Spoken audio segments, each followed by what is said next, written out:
Alyssa. I am Savannah. And this is our YouTube channel. Today we are doing girl talk. I have some questions. See, girl talk questions. Got some questions that we're going to be answering. So yeah, let's get started. The first question is how to get rid of toxic people.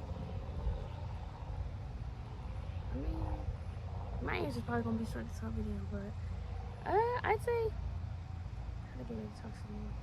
I don't know. I'd say distance yourself and focus on yourself and find friends that aren't toxic and that kind of have the same mindset as you. Like, not like, I don't know, that I guess is going somewhere in life.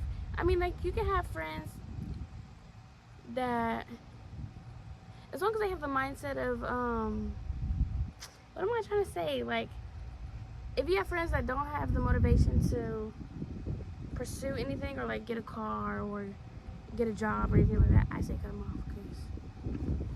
And you're the person that has all this stuff or has a car or job or whatever, I'm not gonna, what's it called, depend on me type stuff. So yeah. Don't got a job, don't got a car. So I wonder who she's talking about. No, you're different though. You actually do have the, no, she has a side hustle. She comes up with the money regardless of the fact. Okay, how do you get rid of toxic people? Like she said, I think just distance yourself and just don't deal with them anymore. Like, I know it's not easy to cut people off sometimes, but just like slowly distance yourself and you'll soon realize that like God puts people in your life for lessons for you to learn them, and sometimes people are just not meant to always be in your life. They're meant to just be there for a moment, a chapter, and then on to the next. Period. Our second question is how do you feel about tampons? Heck no. No ma'am. I will stick to the pads. I don't care what nobody says. I was gonna say, I can deal with them when it comes to like swimming, but I prefer to not deal with them. I'm traumatized. I don't know how I traumatized myself, but I'm traumatized when I was younger. Okay, so on the tampon, thing. Third question is, how was your first time using a tampon? I cried. I did too. It took me like at least 20 minutes. I was with her okay, story times. I was with her when she did hers. So tell your little story time. We were going to somebody's house to swim, her mom's friend's house or whatever. And I was on my period. So I had to get a tampon or whatever because, I mean, I don't know why I didn't just use a pad and just change it periodically, but they gave me a tampon. I went to the bathroom because I didn't know how to put a tampon in. Nobody taught me or anything like that. And I didn't know because, I figured I was never going to use tampon, whatever. They gave it to me. I'm freaking out. I'm like, what do I do? What do I do? How do I put it in? And I went to the bathroom, locked myself in there, and then started crying because I couldn't get it. Whatever. I was outside the door. This was years ago. But anyways, yeah, I started crying, and yeah, she was trying to talk me through it, but it didn't help. I was sleeping. Well, mind you, I'd only put in one a couple of times by the time that she's finally putting in one. Who's that? Okay, my story time. I was at Burgers Lake. It's a place here somewhere. And how their stalls are set up, they're basically outside. So I was nervous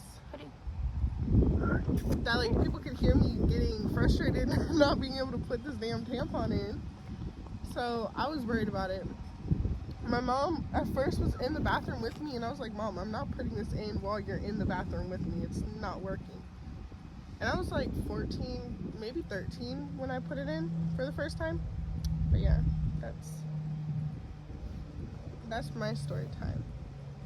So the next question is, how do you deal with drama? How do you deal with drama? I don't. And if I do. I love that answer. I don't. And if I do, I normally just sit back and watch it because, I mean, even if I do end up in the drama, I just let that stuff play out. Like, if they come to me, then okay, I'll talk to them. But other than that, no. I stay in my own lane. I stay in my business. I don't care. I've had my fair share. Yeah, like what she just said. Don't deal with the drama. Just keep it pushing. Honestly. Because we only live once, and it's like, what's the point of putting all your energy and effort into having drama with somebody? Like, it's really just stupid. We're growing up. There's no reason to have drama with people anymore. Like, I'm the only person I can have drama with is her. Literally. That's the only person I can have drama with. And we don't even do that. We be ignoring each other for a couple days and then be good. Next question is, how do you feel about sending nudes? I don't do it now, but I've had my fair share when I was younger, a few years ago. I used to get on her butt about it. Literally. Like, hardcore get on her butt. Because she'd find out somehow. I really don't remember how she'd find out, but yeah. But I don't do that no more. How do I feel about it? I don't do it. I feel like they can see it in person. Like, they don't need to see it through the phone. Like, what's the point? What are you getting from having my picture, huh? Right. I mean, as I've gotten older, I may have sent intimate pictures, but not nudes. Like, not where you can fully see anything or anything like that. But provocative. That's what I meant. Provocative pictures. I've sent those, but like, not where you can see stuff. If that makes sense. Okay, next question. You won't be able to answer this one, but has birth control affected you in any way? She's not on it, but I am. And birth control has affected me a lot. Like, with your periods, it can change things. They regulated my periods because before I had irregular ones, but I will say that birth control makes your hormones crazy. Like, I am so irritable sometimes. Like, I want to cut somebody's head off. Like, it's ridiculous. Anyways, but that's, yeah, like, between fixing your periods, wanting to cut someone's head off, stuff like that, yeah. How to deal with losing friends? Oh, sorry. I mean, me personally, if I lose friends, I feel like I don't really care. Because, I mean, I have one solid friend in my life. Maybe two. But other than that, I really don't need anybody else besides those two people. And, yeah. I stay to myself. I needed me a small little circle. How to deal with losing friends? I think, like I said before, with how to deal with losing friends. Like I said before, with like the drama, you only live once. God puts these people in your lives for lessons.